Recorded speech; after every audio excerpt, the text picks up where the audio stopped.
She wasn't a warrior. She wasn't a prophet. She wasn't even part of the army. She was a housewife. But in one chilling moment, with nothing but a tent peg and a hammer, she changed the course of a nation's history. Who was she? Her name was Jael. And the man she killed was no ordinary man. He was Sisera, a feared military commander who had terrorized Israel for years. This is not just a story of death. It's a story of courage, prophecy, and divine reversal. So sit tight, because you're about to discover the untold story of the woman who brought down a general. This is the housewife who killed a general, the untold story of Jael in the Bible. The land of Israel was under oppression. For 20 years, the people trembled under the brutal command of King Jabin of Canaan. His grip was merciless. He enslaved villages. He exploited their resources. He silenced their voices. But the face of their fear wasn't the king. It was Sisera, his commander. With 900 iron chariots, Sisera's army was unmatched. They rolled over resistance like thunder. He was ruthless, calculated, and undefeated. The Israelites cried out to God, and God heard them. God raised up a prophetess, Deborah, a woman filled with divine fire. She was not only a judge, but a mother to Israel.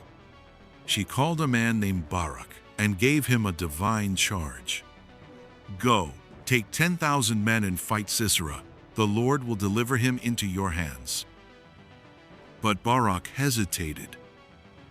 Only if you go with me, he said. So Deborah agreed, but gave a chilling prophecy. The honor will not be yours, for the Lord will deliver Sisera into the hands of a woman. That one sentence changed everything. A mystery hung in the air. Who would this woman be? Little did they know, she wasn't wearing armor. She wasn't sharpening a sword. She was in a tent, watching, waiting. Far from the thunder of chariots, there was a quiet place. A tent nestled in the land of Heber the Kenite, a neutral zone. Heber had made peace with King Jabin, but not everyone under his roof shared that allegiance. Inside that tent lived Jael, Heber's wife. To others, she was just a homemaker. But to heaven, she was a vessel in waiting. She was not idle. She heard the rumors. She knew Israel's God. She had seen the arrogance of Canaanite soldiers, and she felt it in her spirit. Change was coming. Her people, the Kenites, descended from Jethro, Moses' father-in-law. They respected Israel's God. And in Jael's heart, a quiet allegiance was already formed. One not of politics, but of faith. Meanwhile, chaos broke out at Mount Tabor. Barak's army surged forward. God sent a storm. The heavens opened. The iron chariots of Sisera's pride got stuck in the mud. Confusion spread. Sisera's troops were slaughtered, and the general who once roared like a lion fled like a shadow.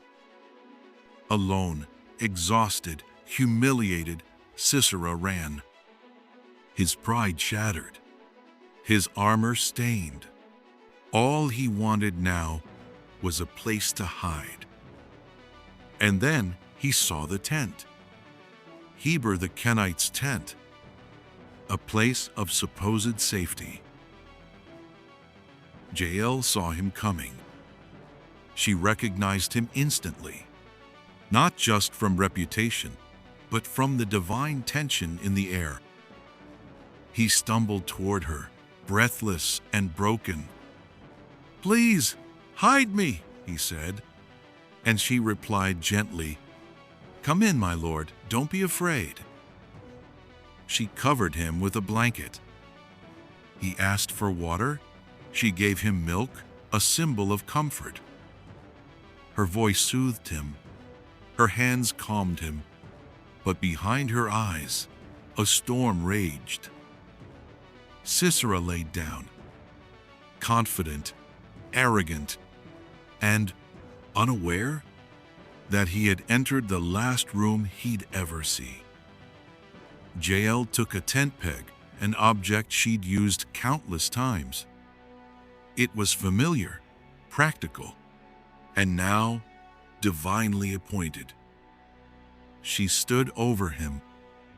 Her heart pounded, not out of fear, but resolve. And in one swift motion, she drove the peg into his temple, through flesh, through bone, into the earth. The oppressor was no more. Not long after, Barak arrived, his sword drawn, eyes wild, looking for the man he was supposed to conquer. Jael met him outside. She didn't boast. She didn't scream. She simply said, "Come, and I will show you the man you are looking for." He followed her inside, and there he saw it. The general, lifeless, his head pierced, his reign ended. The prophecy had been fulfilled. Barak led the battle, but Jael won the war. Jael's story echoes through time. She wasn't trained for war, but she was trained in obedience. God used her at home, not on the battlefield. He placed her at the crossroads of courage and destiny, and she did not flinch. She teaches us that courage is not loud, it's decisive. That sometimes the most dangerous weapon isn't a sword, it's a woman with conviction. Your role might seem invisible, but God sees, and He equips. So, when your moment comes, will you hesitate? Will you make excuses? Or will you act, as Jael did, with resolve, clarity, and obedience? You don't need status. You don't need a title. You need willing hands and a heart that says yes. This was The Housewife Who Killed a General, the untold story of Jael in the Bible. Thank you for watching. Like, subscribe, and share if this story moved you. Drop a comment. Where do you see yourself in Jael's story?